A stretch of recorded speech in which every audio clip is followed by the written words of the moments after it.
హల్లెలూయా. దేవునికి స్తోత్రం. మీకు అందరికీ కూడా నా యొక్క శుభాభివందనాలు తెలియజేస్తున్నాను. దేవుని యొక్క కృప మీకు తోడయుండును గాక. ఈరోజు దేవుని యొక్క వాక్యం మత్తయి సువార్త 14వ అధ్యాయము 23వ వాక్యము.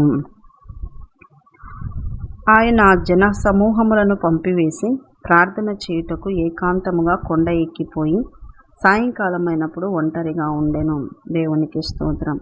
యేసుక్రీస్తు వారు తన చుట్టూ ఉన్నటువంటి జన సమూహాన్ని, శిష్యులను పంపివేసేసి ఆయన కొండ ఎక్కి ఏకాంతంగా ప్రార్థన చేసినారు.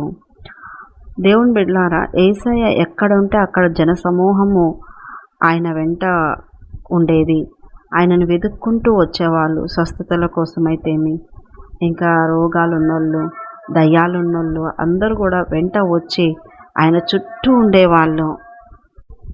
అనేక సమస్యలు ఉన్నవాళ్ళు ఆయన చుట్టూ చేరి విడుదల పొందుతూ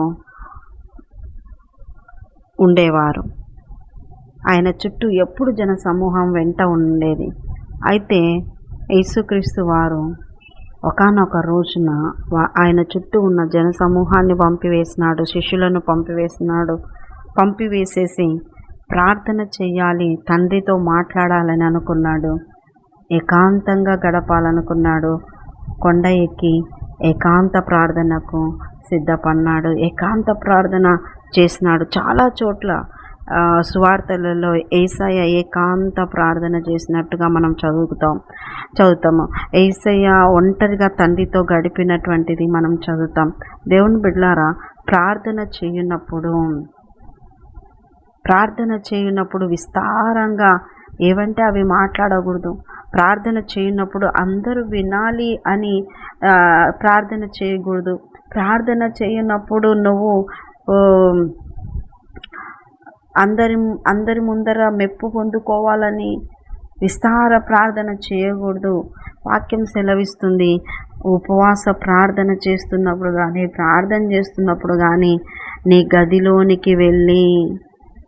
గదిలోనికి వెళ్ళి తలుపులు వేసుకొని ప్రార్థన చేయాలి అని వాక్యం సెలవిస్తుంది. దేవుని బిడ్డలారా, ఏకాంత ప్రార్థన, వ్యక్తిగత ప్రార్థన ఎంతో ఆత్మీయ జీవితానికి అవసరము.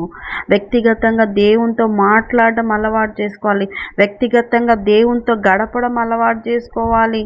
సభలల్లో లేదంటే అందరి మధ్యలో, వీధులలో, వీధి కూటాలలో అక్కడ ఇక్కడ ప్రార్థన చేసేది కాదు, కానీ ఒంటరిగా ప్రభుతో ఒక అనుబంధంను కలిగి బ్రతకాలి.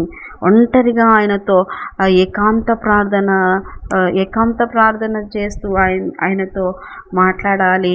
దేవుని బిడ్డలారా, ఏకాంత ప్రార్థన ఉందా నీకు? వ్యక్తిగతంగా దేవునితో అనుబంధం ఉందా?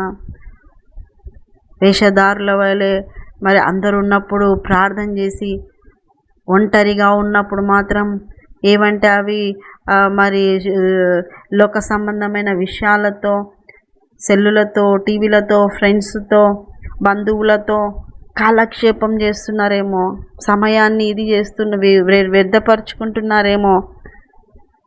యేసయ్య అంటిదే తండ్రితో గడపటానికి ఏకాంతంగా ఒంటరిగా కొండ ఎక్కినాడు. మీ ప్రార్థనా జీవితం ఎలా ఉంది? ప్రార్థనా జీవితము పెంచుకోండి. ప్రతిరోజు ఆయనకు దశమ భాగములాగా సమయములో కూడా భాగం ఇవ్వాలి. సమయంలో కూడా భాగం ఇచ్చి ప్రార్థన చేయాలి. ఏకాంత ప్రార్థన చేయాలి. ప్రియ దేవుని బిడ్డలారా, ఏకాంత ప్రార్థనలు అలవాటు చేసుకుని వ్యక్తిగతంగా ప్రార్థన చేయాలి. ప్రభుతో మాట్లాడాలి, ప్రభుతో సంభాషించాలి. నీ జీవితం పట్ల ఆయనకున్న ప్రణాళిక ఏమిటి? ఆయనకున్న ఆ ప్రణాళిక నెరవేర్చడానికి ఆయన వాక్యము నిన్ను బలపరిచేదిగా, ఆయన మాట నిన్ను సిద్ధపరిచేదిగా ఉంటుంది. కనుక వ్యక్తిగతంగా ఆయనను కలుసుకునేటువంటి అనుభవాలు ఉండాలి. ఆయనతో ఏకాంతంగా ప్రార్థనలో గడపటానికి యేసుక్రీస్తు వారు తండ్రితో గడపటానికి కొండ ఎక్కినారు. ఈ రోజున మీరు కూడా యేసయ్యతో ఏకాంతంగా ప్రార్థన చేయడానికి కొండ ఎక్కడం అంటే ఇక్కడెక్కడ కొండలు ఉన్నాయి. కొండలు ఎక్కాలి అంటే ఇంకా మనం ఎక్కడైనా పల్లెలకు లేదంటే ఎక్కడైనా వెళ్ళి కొండలు ఎక్కాలి అని అనుకుంటున్నారా? కొండ అంటే పై స్థానము, భూమి, కింది స్థానము. కొండ పైన ఉన్న వాళ్ళకి భూమిపైన ఉన్న వాళ్ళకి మధ్య చాలా డిస్టెన్స్ ఉంటుంది. నువ్వు మనుషులకు దూరమై దేవునికి సమీపం అవ్వాలి. భూ సంబంధమైన వాటికి దూరమై దేవుని సంబంధమైన పరసంబంధమైన వాటి వైపు నీ మనసు ఉండాలి. అలాగా విడిచిపెట్టుకొని దూరమై ప్రభువుతో గడపటానికి నువ్వు ఒంటరిగా సిద్ధపడుతూ దేవుని సన్నిధి అనుభవించాలి. ప్రియ దేవుని బిడ్డలారా, ఏకాంత ప్రార్థన నీలో ఉందా?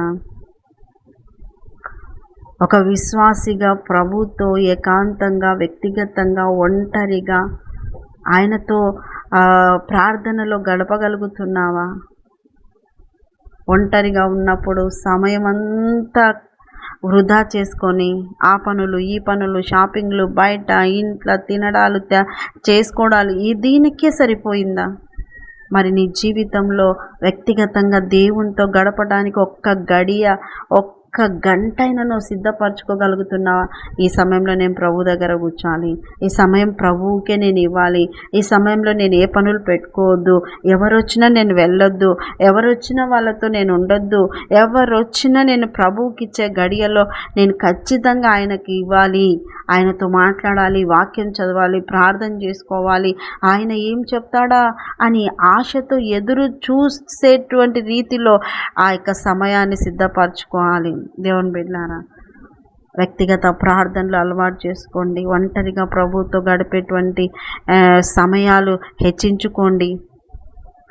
అప్పుడు దేవుని మనసు నీకు తెలుస్తుంది, దేవుని యొక్క ఫీలింగ్స్ నీకు తెలుస్తుంది, దేవుడు ఏం కోరుకుంటున్నాడో నీ పట్ల తెలుస్తుంది, దేవుని యొక్క చిత్తం నీ పట్ల ఏముందో అది నీకు తెలియజేయబడుతుంది. అప్పుడు నువ్వు సులువుగా ఆయన ప్రణాళికను నెరవేర్చగలుగుతావు. అట్టి కృప మీకు అందరికీ కలుగునుగాక. చిన్న ప్రార్థన చేసుకున్న యేసయ్య నీకు వందనాలు తండ్రి. దీవించండి, ఆశించండి, విన్నవాళ్ళు వాక్యానుసారంగా బ్రతకడానికి కృప అనుగ్రహించండి యేసయ్య. ఏకాంత ప్రార్థన విశ్వాసముతో జరుపుకోవడానికి కృపను అనుగ్రహించాల్సిందిగా ప్రార్థిస్తూ యేసు పరిశుద్ధ నామములో అడుగుతున్నాం మా తండ్రి. Amen, amen, amen. యేసు రక్తమే జయం, శిలువ రక్తమే జయం.